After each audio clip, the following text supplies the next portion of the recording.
오늘은 기쁨의 길을 선택하라는 제목으로 전하도록 하겠습니다.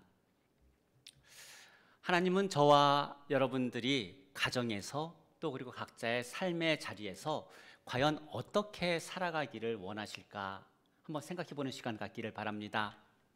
하나님은 우리에게 또 각자의 모양에 따라서 각자의 삶의 자리에 따라서 어쩌면 조금 다른 모습으로 살아가기를 바라시는 모습도 있을 겁니다. 하지만 특별히 데살로니가 전서에서 하나님께서 하나님의 자녀들에게 살아가기 원하시는 그것은 주님을 소망하면서 먼저 이 세상에서 기쁨 가운데 살아가기를 하나님은 원하십니다. 뿐만 아니라 그렇게 기쁨 가운데 살아가면서 또한 거룩한 모습으로 살아가기를 하나님은 또한 원하고 계십니다. 그런데 우리가 이 땅에서 기쁨을 누리면서 살아가는 것과 하나님께 거룩한 삶을 사는 것은 따로 떨어져 있는 삶이 아니라 두 가지가 하나가 되어질 때 결국 우리의 삶에는 온전한 모습이 하나님께 드려지게 되는 것입니다. 여러분, 기쁨이라고 하는 것은 과연 무엇일까요? 우리가 이 기쁨에 대해서는 굳이 정의하지 않아도 우리의 마음이 기쁨이 무엇인지를 잘 압니다. 특히 좋은 소식이나 바라던 소망이 이루어지게 되면 우리의 마음 안에서 하나님께 대한 어떤 인격적인 반응이 일어나게 되는데 바로 그것이 기쁨이라고 하는 겁니다. 하지만 이 기쁨에 대해서 우리는 여러분 좋은 줄 알지만 여러분 우리의 삶에 보게 되면 어떻습니까? 참 많은 기쁨들을 잃어버리고 놓치면서 여러분 그렇게 살고 있지 않습니까? 그것은 목사의 가정이나 교회의 어떤 리더의 가정이나 성도의 가정이나 크게 다르지 않다라고 하는 겁니다. 우리는 우리의 삶에서 하나님께서 누리게 하시는 그 기쁨을 다 누리지 못하고 살고 있습니다. 그렇다면 그렇게 기쁨 가운데 살아가는 것이 무엇인지는 우리가 아는데, 그렇다면 거룩하게 사는 건 여러분 어떻게 사는 걸까요? 성경에서는 거룩한 삶을 무엇이라고 이야기할까? 한마디로 이야기하게 되면 우리가 세상에서 하나님께서는 기쁘게 살기를 원하시지만 또 한편으로는 거룩한 삶을 원하시는데 그 거룩한 삶은 하나님을 기쁘시게 하는 그런 삶이라고 하는 겁니다. 그러니까 하나님은 하나님의 자녀를 통하여서 하나님의 자녀들도 기쁘게 살고 하나님도 하나님의 자녀로 말미암아 기쁨 받으시기를 원하신다라고 말씀하고 있습니다. 그렇게 하나님께서 기쁨 받으시는 하나님의 자녀들의 삶에 대해서 데살로니가 전서에서는 이렇게 이야기합니다. 배우자를 존귀하게 여기고 형제를 사랑하고 자기의 일을 성실하게 하고 어려운 사람을 돕는 것이다. 여러분 그렇게 말씀하고 있는 겁니다. 그런데 그렇게 하나님이 기뻐하시는 그 삶을 살게 될 때 우리가 경험하는 것이 한 가지가 있죠. 나도 함께 기뻐진다라고 하는 겁니다. 우리가 거룩한 삶을 살 때, 하나님을 기쁘시게 삶을 살 때 우리도 하나님으로 말미암아 기뻐지게 되는데 바로 그것이 하나님께서 우리로 하여금 살기 원하시는 그런 우리의 모습인 겁니다. 그런데 하나님은 그렇게 우리에게 원하시는데 여러분 우리의 본성은 어떨까요? 로마서 7장에서 사도 바울이 말하는 것처럼 거룩하고 기쁘게 살기를 원하는 마음이 있지만 우리 안에는 그것을 방해하는 마음들이 있습니다. 그래서 배우자를 존귀하게 여기고 싶은 마음이 있는데 동시에 우리 안에는 어떤 마음이 있다는 이야기입니까? 배우자를 지배하려는 그런 마음들이 우리 가운데 있다라고 하는 겁니다. 형제를 사랑하기를 원하는데 한편에는 형제를 미워하는 마음이 우리 가운데 있습니다. 성실하게 일해서 어떤 재물을 벌기를 원하는 마음도 있지만 일을 안 하고 어떤 그 부당한 방법으로 소득을 취하고 싶은 그런 마음이 우리의 마음의 한편에 있습니다. 어려운 사람을 돕기를 원하지만 우리는 나를 먼저 생각하는 그런 이기적인 모습이 우리 안에 있음을 부정할 수가 없습니다. 결국 하나님도 기쁘시게 하지 못하고 자신도 기쁘게 하는 삶을 살지 못하는 것이 우리의 현실인 겁니다. 그래서 주님을 소망하고 거룩하고 기쁘게 살기를 원하는 마음이 우리의 한편에 있는데 우리의 또 다른 한편에는 뭐냐면은 나의 이 부끄러운 모습들, 나의 수치스러운 모습들을 가리고 싶어하는 그런 마음들이 있다라고 하는 겁니다. 여러분 바벨탑을 쌓았던 그 이스라엘들 사람처럼 어떤 세상에 자기의 이름을 내서 자신들의 부끄러움을 가리고자 하는 마음들이 저와 여러분 안에 다 있음을 우리는 인정하게 됩니다. 그렇다면 여러분 한나는 어땠을까요? 오늘 사무엘을 하나님께서 주셔서 다시 그 사무엘을 하나님께 드린 한나는 과연 어떤 삶을 살았을까? 하나님께서 사무엘을 주시기 전까지 한나는 기쁨도 없고 여러분 거룩함도 없는 그런 삶을 살았을 겁니다. 한나는 마음이 슬프고 괴로운 인생을 살았다라고 스스로 말하고 있어요. 그러니까 기뻤던 그런 일들보다 괴로웠던 기억들이 훨씬 더 많았고 행복했던 시간보다 불행했던 시간이 많은 여자라고 스스로 말하고 있는 겁니다. 하나님을 기쁘시게 하는 거룩한 삶을 살기보다 스스로 어떻게 생각했느냐? 나는 하나님으로부터 버림을 받은 사람이다라고 스스로 인식했고 내가 하나님께 죄를 지었기 때문에 하나님은 나에게 자녀를 주지 않으신다라고 스스로를 비관했으며 그로 말미암아 더 고통스럽게 살았던 사람이 바로 한나였다라고 하는 겁니다. 실로에 하나님을 예배하러 갈 때마다 여러분 어땠습니까? 자신을 괴롭히는 분인나를 보면서 한편으로는 그래도 분인나를 불쌍히 여겨야지 하는 그런 마음이 있었지만 다른 한편에서는 마음으로 여러 번 하나님께 범죄하지 않았을까? 이것도 생각해 보게 됩니다. 하지만 여러분 한나는 그럴 때마다 반복적으로 하나님 앞에 나아가 기도했습니다. 마음은 괴로웠지만 그 괴로운 마음을 하나님 앞에 나아가 통회하면서 하나님의 이름을 불렀던 사람이 바로 한나입니다. 우리가 지난주 말씀에서 살펴보았던 것처럼 11절 말씀에 만군의 여호와여 만일 주의 여종의 고통을 돌보시고 나를 기억하사 주의 여종을 잊지 아니하시고 나에게 아들을 주시면 내가 그의 평생에 그를 여호와께 드리고 그에게 삭도를 대지 않겠다. 여러분 이런 하나님께 서원의 기도를 합니다. 하나님의 이 기도는 여러분 어떤 기도의 의미가 담겨져 있을까요? 한나는 지금 자기의 모든 인생을 하나님께 맡기고 있는 거예요. 자기의 모든 인생을 하나님께 지금 걸고 있는 겁니다. 그래서 자기의 인생 가운데 오직 슬픔뿐이었는데 자기의 그 잃어버린 기쁨들을 회복하기를 원하는 마음으로 지금 한나는 하나님께 마음이 고통스러울 때마다 나아가 기도했던 그런 기도의 여인이었습니다. 뿐만 아니라 하나님이 기뻐하시는 어떤 거룩한 산 제물로 지금 자신을 드리는 기도를 한나가 지금 하고 있는 겁니다. 여러분 어떻게 이런 기도를 했을까요? 우리 솔직히 누군가에 대한 미움이 들고 우리 안에 어떤 괴로움이 들었을 때 우리는 한나처럼 이런 믿음의 기도를 하는 것이 쉽지를 않습니다.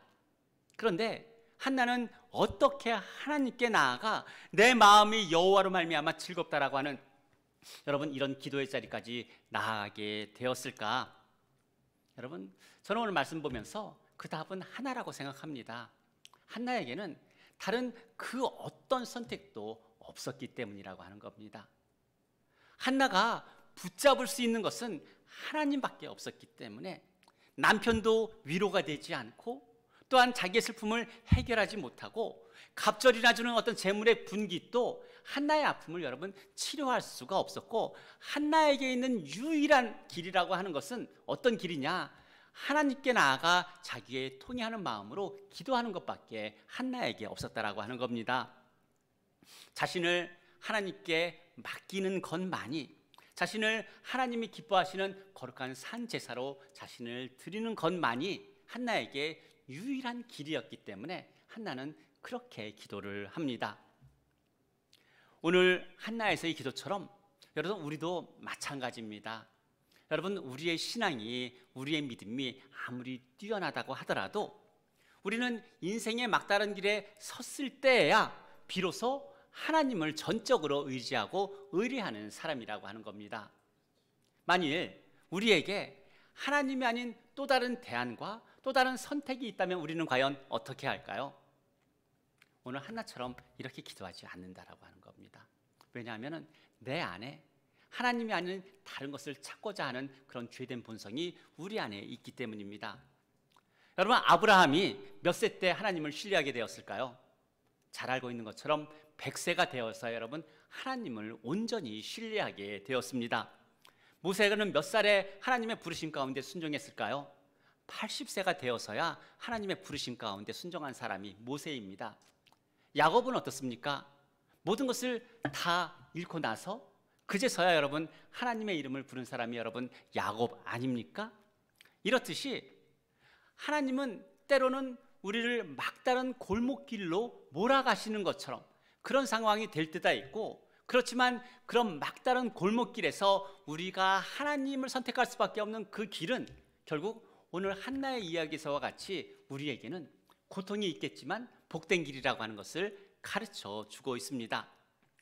우리의 인생에서 때로는 하나님 외에 다른 선택이 없는 것, 그것은 틀림없이 우리에게 많은 고통이 주는 것은 부인할 수가 없습니다.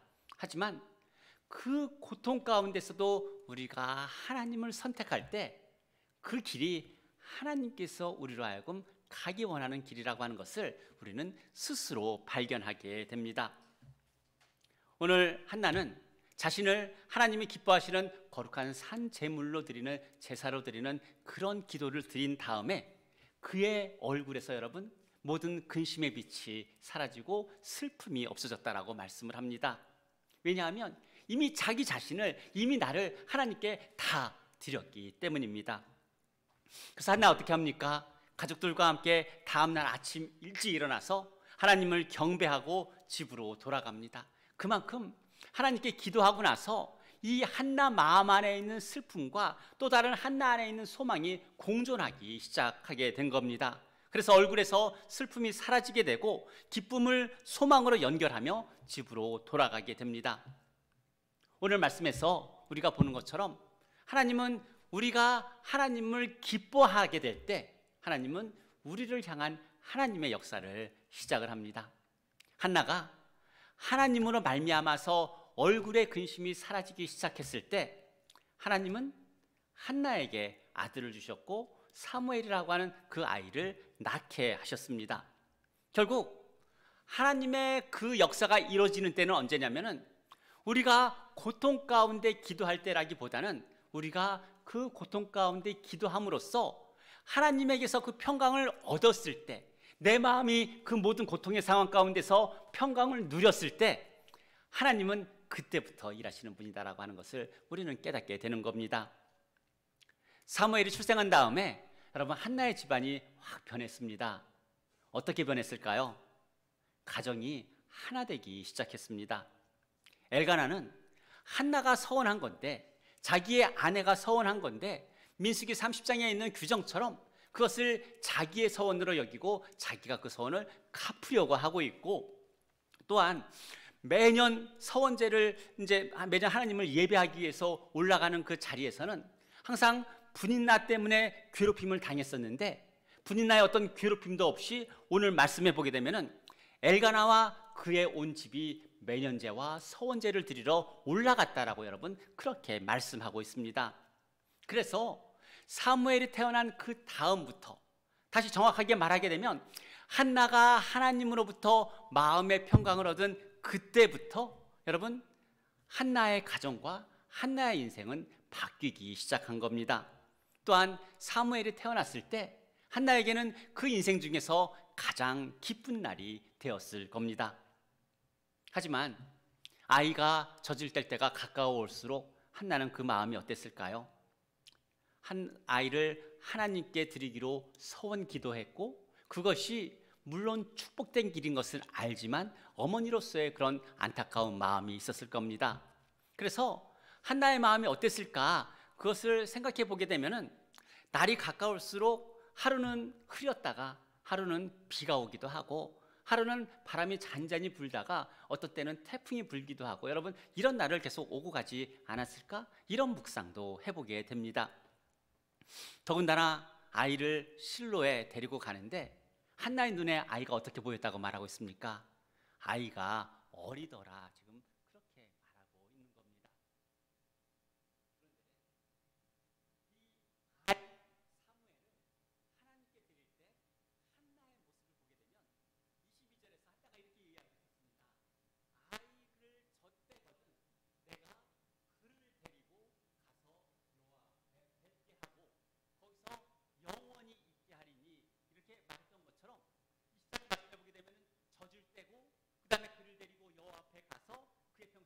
여호와께 드리는 그런 고백이 나오게 된다라고 하는 겁니다.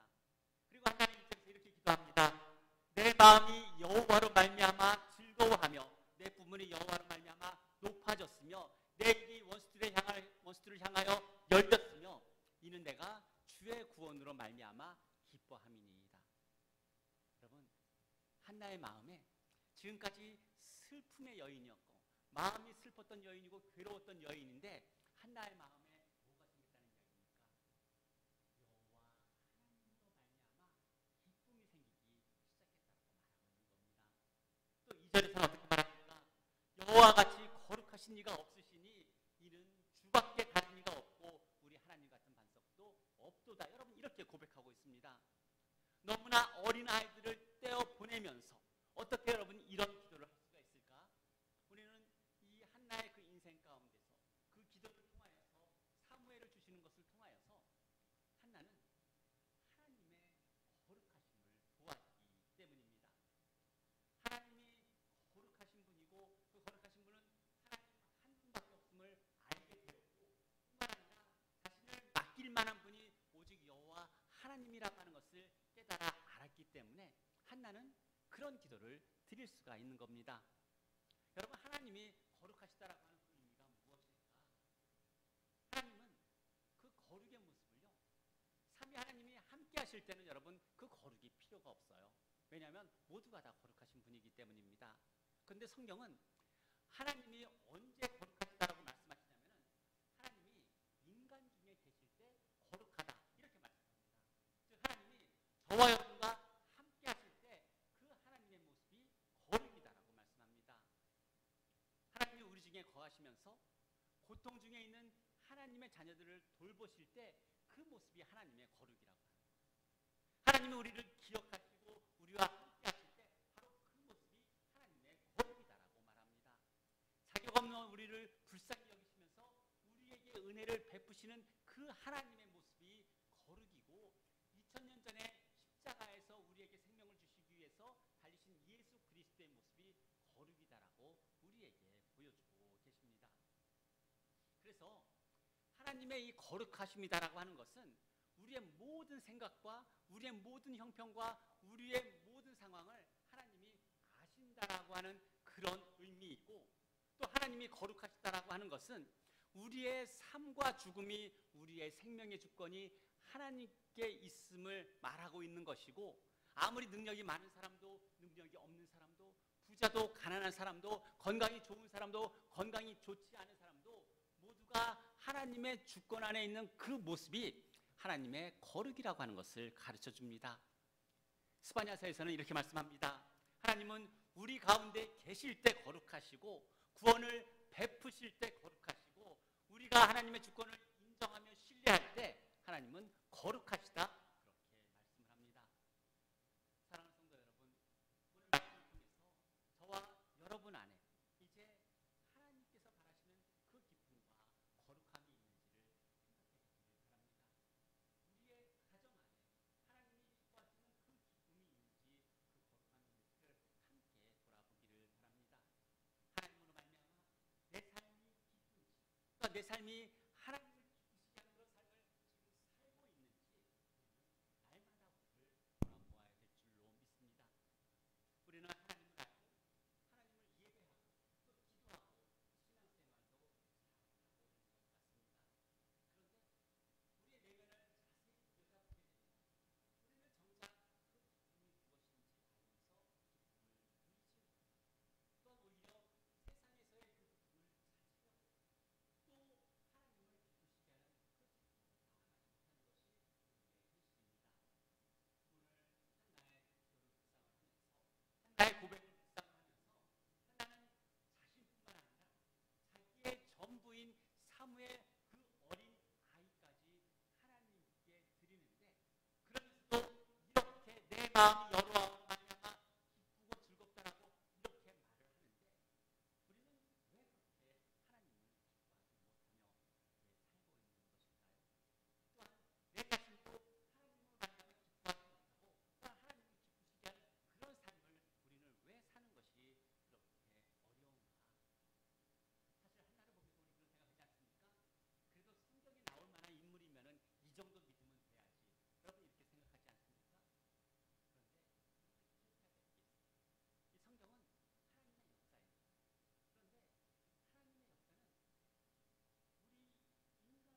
없음을 가르쳐 주고 있습니다. 그런데 우리는 왜 한나와는 다른 그런 삶을 살고 있을까? 오늘 한나의 이야기에서 우리가 발견하는 것이 있어요. 뭐냐면 한나는 자기에게 있는 그 슬픔과 지금 하나님에게서 누리게 되는 그 기쁨과 거룩함을 따로 분리하지 않았다라고 하는 겁니다. 군인 나에게 당하는 그 고통은 슬픈 일이고 남편에게 사랑받고 위로받는 것은 좋은 일이다라고 여러분 이렇게 나누지 않았다라고 합니다. 사무엘을 품전에 남겨두고 가는 것은 슬픈 일이고 하나님의 은혜로 아들을 낳은 것은 그것은 기쁜 일이다, 이렇게 한나는 나누지 않았습니다. 한나는 자기의 인생에 기쁨과 슬픔이 공존하며 또한 그 안에 거룩함이 함께 있음을 한나는 본 사람이라고 하는 겁니다. 그리고 그 슬픔과 기쁨이 공존하는 곳에 우리의 모든 생각을 하시고 우리의 모든 형편과 우리의 모든 필요와 우리의 모든 상황을 그 아시는 하나님의 거룩함이 그 안에 함께하고 있고 나의 슬픔과 기쁨 모두 하나님의 주권을 인정하고 있기 때문에 한나는 그 아들을 이제 엘리와 그 이제 성전에 두고 떠나야 하는 그 안타까움이 있지만 그 가운데서도 내가 여호와로 말미암아 기뻐하고 즐거워한다라고 하는 여러분 그런 고백을 할 수가 있었던 것입니다. 우리와 한나의 다른 점은 과연 무엇일까 생각해 보게 되면 우리는 슬픔과 기쁨을 항상 따로 떼어서 생각을 합니다. 슬픔이 있는 곳에는 기쁨이 있을 수 없고 우리의 삶에서 그 슬픔이 없어져야지만 나는 기쁘다라고 하는 그런 생각으로 우리는 산다라고 하는 겁니다. 여러분은 지금 어느 인생을 살고 있습니까? 하나님께서 우리로 하여금 살게 하신 결국 그 슬픔이라고 하는 영역과 기쁨이라고 하는 영역이 공존하는 그런 인생을 살고 있는가? 아니면은 나의 인생에서 이 슬픔이 사라져야지만 나에게 기쁨이 있다라고 하는 그런 마음으로 살고 있는지 우리는 함께 살펴보기를 소망합니다. 예수님께서 마태복음 5장에서 산상수훈에서 온유한 자, 긍휼히 여기는 자, 화평케 하는 자만 복이 있다라고 말씀하지 않았어요. 심령이 가난한 자, 애통해하고 의에 줄이고 목마른 자도 복이 있다라고 말씀을 하셨습니다. 무슨 말씀일까요? 지금 예수님을 믿는 사람들이 이 제자들이 살아가야 되는 그 세상에는요 고통과 기쁨이 공존한다라고 하는 거예요. 그것은 서로 분리될 수가 없다라고 하는 겁니다. 그러니 예수님께서 제자들에게 하시는 말씀이 그러니 너희는 그 모든 상황 가운데서도 기뻐하고 즐거워하라 말씀을 합니다. 그리고 이 세상에서 너희는 세상의 소금과 빛의 역할을 감당하라고도 그렇게 말씀을 하셨습니다. 슬픔 중에도 기뻐하고 즐거워하는 것이 결국 하나님을 기쁘시게 하는 거룩한 삶인 것을 가르쳐 주고 있습니다. 우리의 인생에는요 여러분 슬픔과 기쁨이 따로 있지 않습니다. 이 둘은 하나입니다. 하나님이 이 세상을 창조하실 때 그 창조하신 세상에는 기쁨만이 있었어요. 그런데 이 땅에 죄가 들어오고 그로 말미암아 슬픔이 들어와서 결국 우리가 살아가는 이 세상에서는 기쁨과 슬픔이 따로 떼어지는 세상이 아니라 함께 공존하는 그런 세상이 되어 버렸습니다. 그런데 그것을 알면서도 왜 우리는 자꾸 슬픔을 떼어내지 않으면 기쁨이 없다 이런 생각을 하며 살아가고 있는 것일까요? 오늘 한나를 보게 되면 한나는 그 슬픔 때문도 아니고 그 기쁨 때문도 아니고 오늘 한나가 하나님 앞에 나아가서 내 마음이 여호와로 말미암아 즐겁고 기쁘다라고 하는 그런 고백을 할 수 있었던 것은 자기의 어떤 슬픔과 기쁨이 공존하는 그 가운데서도 나를 불쌍히 여기시는 거룩하신 하나님이 함께 하시는 것을 보았기 때문에 여러분 한나는 그 고백을 드릴 수가 있었던 겁니다. 사랑하는 성도 여러분, 오늘 우리의 삶이 하나님께 기쁨이 되어야 되고 또한 이 땅 가운데서도 우리가 기쁨 가운데 살아가야 되는 것이 맞습니다. 하지만 오늘 한나의 이야기를 통해서 깨닫는 것처럼 우리는 그 슬픔을 절대로 우리의 기쁨 가운데서 떼어낼 수 없다라고 하는 것을 인정해야 합니다. 그리고 그렇게 인정할 수밖에 없지만 그 모든 것들을 하나님의 주권과 섭리 가운데서 하나님께서 지키시고 보존하시는 그 은혜 가운데서 우리는 우리가 걸어가야 되는 길이 어느 길인가를 선택해야 된다라고 하는 겁니다. 왜냐하면 거룩하신 하나님은 우리와 함께 하시고 우리의 모든 상황과 형편을 다 살피시는데 우리 앞에는 지금 두 가지의 길이 놓여 있는 거예요. 슬픔만을 따라가서 매일 우리의 마음이 슬픈 자로 살아갈 것인지, 슬픔이 있지만 하나님께서 우리를 인도하시는 그 기쁨의 길을 그래도 걸어가면서 하나님 앞에 나아가서 오늘 한나가 기도했던 것처럼 내 마음이 여호와로 말미암아 즐거워하며 내 뿜이 여호와로 말미암아 높아졌으며 내 입이 여호와로 말미암아서 내 원수들을 향하여서 크게 열렸고 내가 여호와의 구원으로 말미암아서 기뻐한다라고 하는 이런 여러분 믿음의 고백을 하기까지 우리는 우리의 주어져 있는 이 상황 가운데서 특별히 내 눈앞에 보여지는 기쁨과 슬픔이라고 하는 두 길 가운데서 어느 길을 선택해야 되는지 우리는 날마다 매 순간 결정하며 살아가야 된다고 하는 겁니다. 사랑하는 성도 여러분, 우리는 과연 어떤 길을 걸어가야 될까? 우리는 그 답을 압니다. 그런데 그 답을 알면서도 여러분 그 길을 걸어가는 것이 쉽지 않습니다. 그래서 데살로니가 전서에서 우리에게 뭐라고 말합니까? 항상 기뻐하라고 말씀하신 다음에 우리로 하여금 기도하게 하셨고 우리로 하여금 모든 것에 감사하는 삶을 살게 하시면서 이 모든 것이 우리를 향한 하나님의 뜻이라고 말씀하고 있습니다. 우리가 슬픔과 기쁨이 보여지는 그 길 가운데서 기쁨을 걸어가기 위해서 우리는 우리의 의지로는 결코 그 길을 걸어갈 수가 없습니다. 하나님 앞에 한나처럼 나아가 기도하면서 하나님의 도우심을 구할 때 우리의 의지로는 안 되지만 내 안에 내재하시는 내주하시는 성령 하나님의 인도하심 가운데 우리는 하나님이 원하시는 그 기쁨의 길을 걸어가게 될 줄로 믿습니다. 사랑하는 성도 여러분, 여러분의 가정과 또 여러분과 여러분의 자녀들의 삶이 하나님이 기뻐하시는 그 삶과 또 하나님이 주시는 그 기쁨으로 말미암아 날마다 그 은혜를 충만히 누릴 수 있는 그런 가정 되시기를 예수님의 이름으로 축복합니다. 기도하겠습니다. 사랑이 많으신 하나님 아버지, 참 감사합니다. 참 우리의 연약함이 내 안에 있는 슬픔들이 또 치료되고 또 상처가 회복되어야지만 온전한 기쁨을 누릴 수 있다라고 하는 이런 생각 가운데 지금까지 살아왔습니다.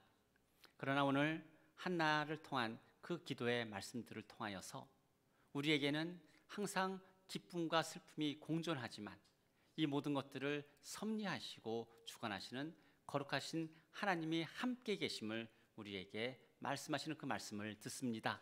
오늘도 그 음성 가운데 나아가 우리가 걸어가야 할 그 기쁨의 길을 선택하게 하여 주시고 오늘도 그 길을 선택하며 살아갈 수 있도록 성령 하나님 우리를 도우시고 우리를 날마다 인도하여 주시기를 기도합니다.